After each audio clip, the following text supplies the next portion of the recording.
Hey guys, welcome back to my channel.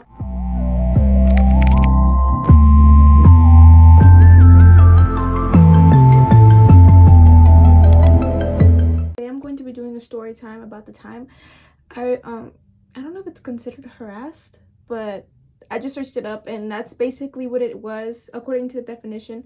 But yeah, by the time that I got harassed by a like 60-70-year-old man, probably older to be honest.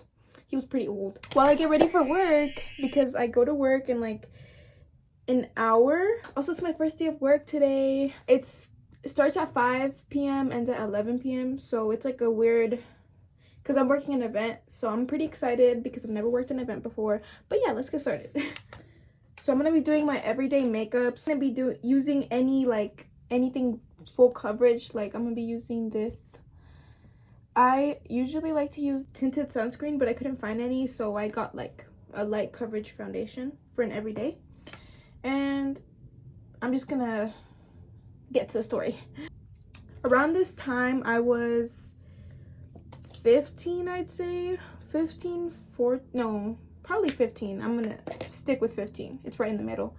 But we've been known this man for a long time. Like, my dad became friends with him through his work, and it's not that he worked in the same place, it's that one time he was like a client of his work and they ended up getting along and continued to talk, so they became friends. And my dad, he's always like been friends with like older men. He's just like an old soul, I'd say. Like he listens to a bunch of like older music, and he just doesn't even really like the new music of today. He's always talking shit about like the newer generations, and he's just old. So I never really thought about him being old as weird, because my dad has always been friends with older people. He like became more included into our family. Like he would come over all the time and he would give us gifts, but specifically me, all the time. Like he gave me a bike one time, and one time he gave me this one, like I got a video of it. It's like, I got extra sunscreen. It's like a Vietnamese bracelet, and it's like one that you have to like keep on and never take off. But it was too big for me, so I never put it on. Like I never kept it on. But he gave me one of those, and he would give us like little coins. Like for in the holidays, he would give us coins, and he would just always give gifts. It would always be mostly towards me. They would always call him my sugar daddy. Like they would make jokes like that, like my sisters, because he would just always give me like gifts, and he would pay for my phone bill even. Like I don't know why my parents didn't think it was a little weird, but to be honest, he like really got our trust. We were really close to him. Every time he'd come over, like he'd always give me a whole lecture, and like he'd always give me a bunch of advice. And I would always think of him, because around that time I was really into the Avatar.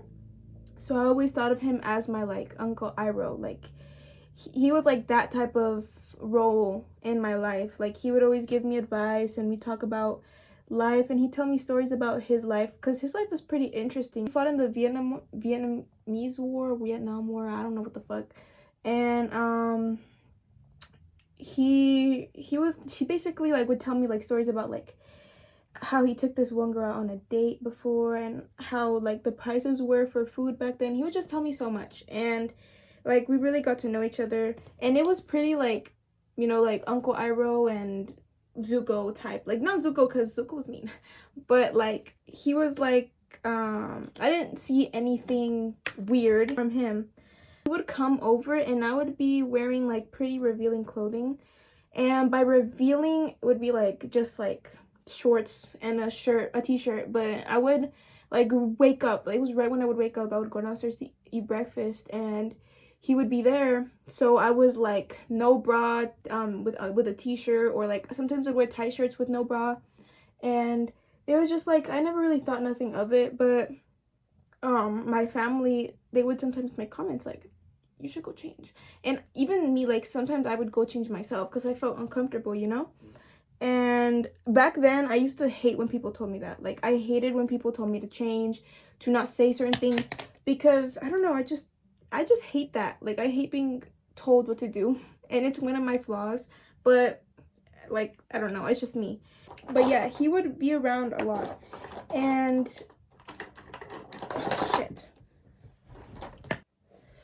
there was one time we went to his house because his wife is Vietnamese, and she cooked pho one time, and they invited us to eat. But the thing is that they weren't married anymore. Like, they were married, but they weren't together. And he brought her from Vietnam. So I think there's like a little story that goes along with that, like how there was women that would like go with the soldiers. I don't know, that's what I heard. I have no clue. But she would cook, and we became friends with his daughter, and she was pretty cool. Like, I was never really close to her, and there was one time like they made us have a sleepover together, and I felt really awkward because she was always mostly my older sister's friend than mine and my younger sister, because they were more closer in age. Like, I was a freshman in that around that time, and she was in college, so we didn't really have much in common. But like, she was pretty cool. I never really thought anything wrong with the family or anything. There was this one time he like would ask me and my cousin to send him sexy pictures, and I was like, what do you mean by that? You know? And he was just like, oh, just like a pretty picture of you so I can have pictures of you guys, of your family. Like, I like to like keep them in my camera. I don't know what the fuck his little explanation was. Long story short, I sent him like pictures I would post on Instagram, like just of me with my makeup done. There was this one picture that was like this with my makeup done. It was just my face, like nothing sexual, nothing that showed my body. It was just my face. Like, I left it as that, and my cousin, she never sent him anything. Like, she was like, that's weird. Yeah, I'm not sending you anything. And she's really smart for that, because I was just really like trying to not think anything bad of him, because again, like, I saw him, I never would have thought he would be weird or do anything weird. I trusted him, and so did my family. Like, they would never think anything. But then there was one time where my uncle and aunt were over, and he was telling them like how he thought women were so beautiful and how he loves them woman figure, and he was just telling them all this, right? And it was like out of nowhere, like he just started talking about it, and I was there. It was my uncle, my aunt, me, and him, and we were all sitting at the table, and I was like, why would you talk about that in front of me? But okay, you know? I don't know, I feel like I just kind of look over to, like, I let a lot of things pass back then. Now I learned. I really tried to look, like, did not think anything of this man.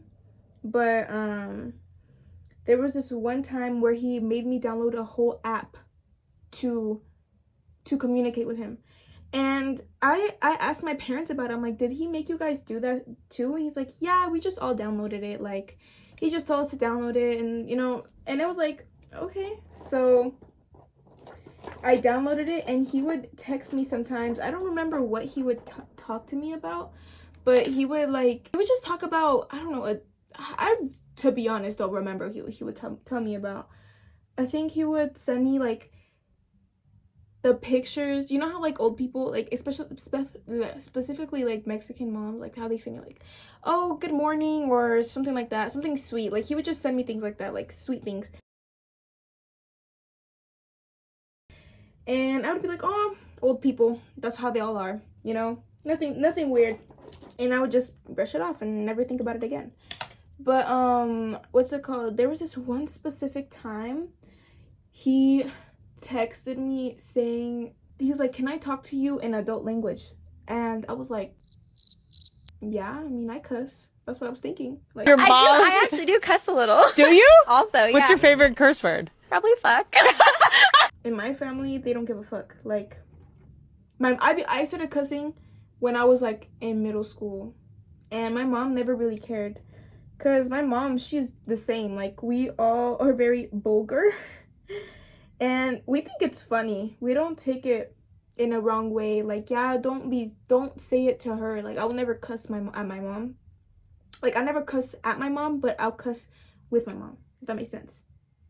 My family never really cared, so I was like, yeah, like, you can talk to me in adult language. Like, the next message he sent me was him talking about like sex, and he was telling me about how like I forgot what the fuck he said, but it was sex. Like, it was sex talk. Like, he was talking about sex. And if I knew what... Mind you, I am 15. Maybe even 14. Like, I just turned 15. Like, around that age. And this man is 60, 70 something. And he said something about cocksucking. Like, literally, like, how I said it. Like, cocksucking.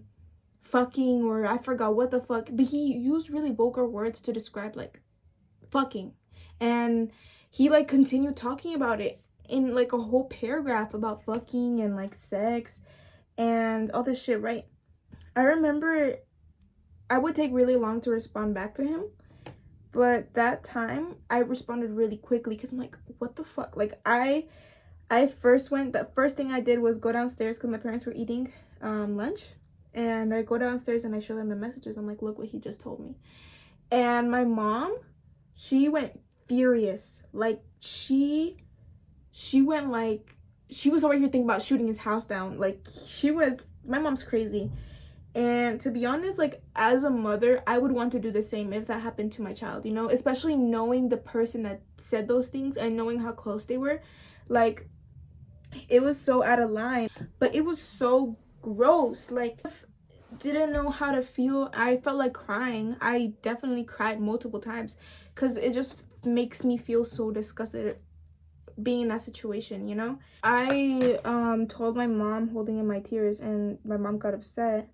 And my dad, he didn't know what to do, like, because my dad, he's not really like a protective type of man. He's more chill. So I feel like I didn't know how my dad would have reacted. But like, I don't even really think he overreacted in any way. Like, he just told him how, like, because my dad, he was fixing one of his cars, and he just told him like, I'm gonna return your car, and I don't know what the fuck else he said. He just said how he felt really disrespected because he trusted him. Like, I remember I was looking through his messages one time with my older sister, but we're like, okay, he said what he had to say, you know? But yeah, like, I remember it was like the first time I have ever experienced like something like that, especially from an older man. Because again, I was 15, and I feel like back then I used to definitely look into the good side of everybody. So like, I would never really think that people were bad. And it's one of my flaws, yet one of my like good parts about me that I think sometimes people are not that bad. And now I came to realize to like not be too how the fuck do I say, more aware, because I used to always get mad because my mom would be like, no, not even my mom, my sister, she would always be like, cover up, like, don't make jokes like that, or don't say this because that's weird, men are gonna get the wrong idea. And I would always be like, girl, it's not that bad. Like, I would always like, they're not even gonna look, I'm literally 15, like, why would they do that, you know? Because yeah, I would hear other people like go through those things, but I just never really thought that the people I knew would do that, you know? And yeah, I just stopped trusting men. Also, I left out a big part of the story. I basically had responded to him telling him that what he told me was wrong and it's disgusting, and I don't know why he would ever say something like that to me. And he tried to justify it, saying that he was just trying to see how I would react and if I would fall for it, and how my parents were in it with them, with which my parents were never aware of anything that of that sort, and they would probably never even try to do anything of like in that sort. But yeah, after all that happened, they changed my phone number because he was paying for it. So my sister took the phone number and we started paying. I think Christine's here. But we changed everything, and I remember this vividly. Oh yeah, Christine's here. Be right back. I was in freshman year, and I was friends with Christine at the time. It was when we first became friends. Literally, like, the first, I'd say, month. She was the one who like was really there when I was like going through this part, and like I updated her on everything about how like I was going to the police and we did a report on him, and they did that one thing where like you can't be like in certain distance of that person. But yeah, I have not seen that man since I think he moved to Guatemala or some shit.